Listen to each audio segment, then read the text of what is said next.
Hello, this is Angela Johnson Ayers here with Confessions of Mommy. And let me start by just saying Happy New Year to you. Happy 2019. And I just want to dive right in. I have a quick question for you. It's something that I've been dealing with. And the whole point of naming my podcast Confessions of Mommy is because I'm a mom. And also I want to confess with you or converse with you about things and topics that affect all of us as moms. And the one thing that I'm dealing with now is let me ask you this question. How do you like an unlovable child? Because I asked that question. How do you like an unlovable child? Because you love your child. That goes without saying. But do you always like them? Let's really be honest with ourselves. If you are the mom of a teenager, a mom of a young person, sometimes they go through these phases where they challenge us. And I got to tell you all, I'm going through that phase with my 10-year-old right now.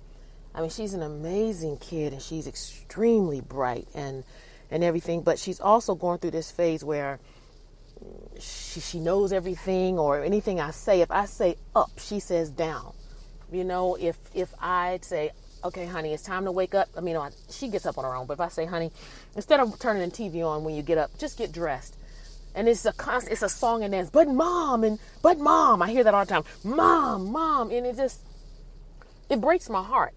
And it's just to the point where I noticed that I started like doing little nervous things. I already have anxiety and things such as that. And so I noticed though that when I'm with her and she just bombards me with questions and she bombards me with things and it just can get overwhelming. I start like opening and closing my hands up. It's just a habit I do, or I pop my knuckles. I find myself just cracking my knuckles a lot when I'm stressed around her, and it's a constant, like I'm always on. And I've been really dealing with this for at least 6 months now.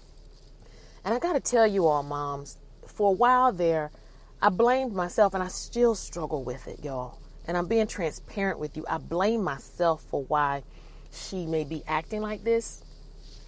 The 6-year-old Lillian, she's totally different. And I know children are a combination of the mom, of the dad, and who they are themselves.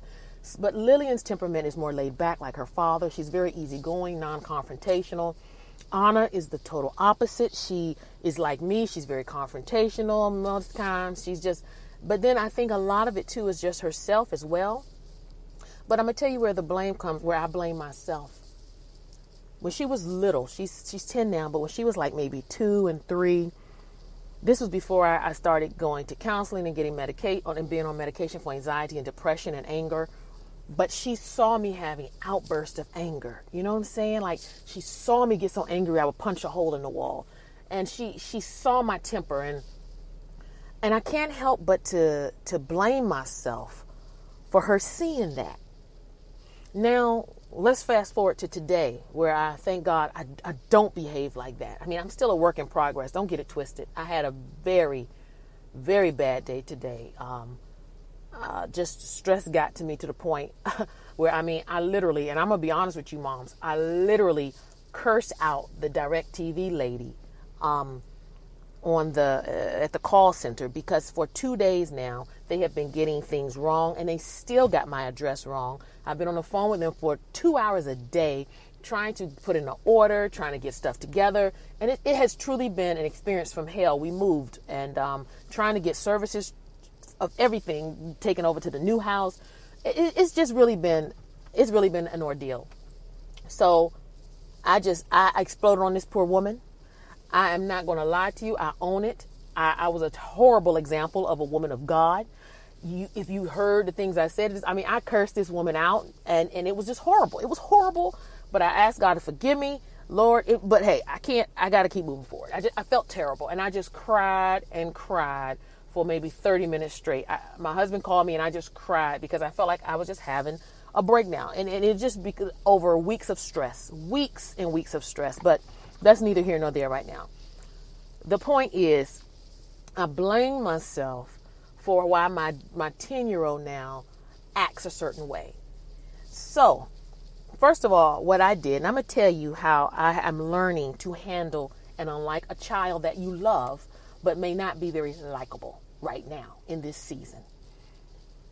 First thing, and it depends on the age of the child, it depends on everything, but the first thing I have learned is do not argue back and forth with a child who is going to go back and forth with you. I'm going to tell you why. One is because that's what they want. They want you to engage in an argument. They want to get in your head and get you off your game. And so what you need to do, you state what you have to say and leave it. I know it's hard, especially if you are a mother of a daughter. Girls tend to be more mouthier than boys. And I'm telling you, cannot go back and forth, tick for tat, back and forth. Say what you have to say and leave it. Because if you keep going back and forth, they will push your button so bad, you will get so angry, you're going to catch a case. You cannot go back and forth. That's lesson number one. Lesson number two is own your mess. Okay? It's just like with my 10-year-old. I talked to her one day and I said, dear, I know when you were younger, I don't know if you remember, but mommy went through a lot of depression, anxiety, anger, and you saw a lot of things. And mommy was not well mentally. I was not 100% emotionally, but I have gotten help. Am I at 100% and perfect? No. But doggone it, I'm totally not where I used to be. But that is no excuse for why you are behaving the way you behave. The second thing I want to tell you all, to advice for you with your children, those who have unlikable children, but you love them, admit your sin and keep it moving. Don't let them hold it against you. Don't let them hold your past against you. I'm telling you, because these little critters we call our children are very clever. I don't care if they're age 2 or 22. They are clever little creatures, and the enemy will get in them just like he will get in us and try to manipulate us and have your mind messed up. So let's recap. First thing you do if you have an unlikable child that you love, don't argue back and forth. State your claims, state your rule, and leave it at that. Number two, admit it and quit it. If you have done something wrong, if you have not parented the best way, admit, let your children see, look, mom and dad do screw up, but this is now how we're trying to fix it. And the third thing I want to tell you is don't give up on your child. Don't give up. It is so easy when they are acting a fool to just say, you know what, forget it. Do what you need to do. No. Now you may need to fall back for an hour or two while at the house. You may need to just go in separate rooms and calm down and pull it together, but you cannot give up on your kid, because if you give up on your kid, you're giving your kid away to the enemy. I'm just, as a mom, and I know I'm not alone, because when I go into different places, whether I'm at ballet or wherever, I see the looks on these moms' faces. It is just the nature of the culture today, where children, some of them are just sassy. Everything is instant. They don't have no patience. They don't want to wait for anything. Everything is what they want. They always want to be entertained. They always want to be doing. They always want to buy. And it is our job to instill in them the words no, wait, and not now. You got it? No, you can't have that. Wait, and you'll get it later. Not now. Oh, and here's another one for you all moms. We can't afford it. How about that? Even if you can afford it, we can't afford it. They need to know these things. Children have an entitlement spirit on them these days, and we cannot raise a generation of entitled kids, because where does that get us? It gets us in a very dark place. So parents, I just wanted to share that with you. We haven't talked in a while, and it's been heavy on me because I was feeling really bad. And for a few weeks now, like, I'm totally failing at this mom thing. It sucks. And I don't know I don't know why I even chose to do this. You know, that's truly what I was telling myself. So let's just pray that God will help us as mothers to be the best moms He wants us to be for our children.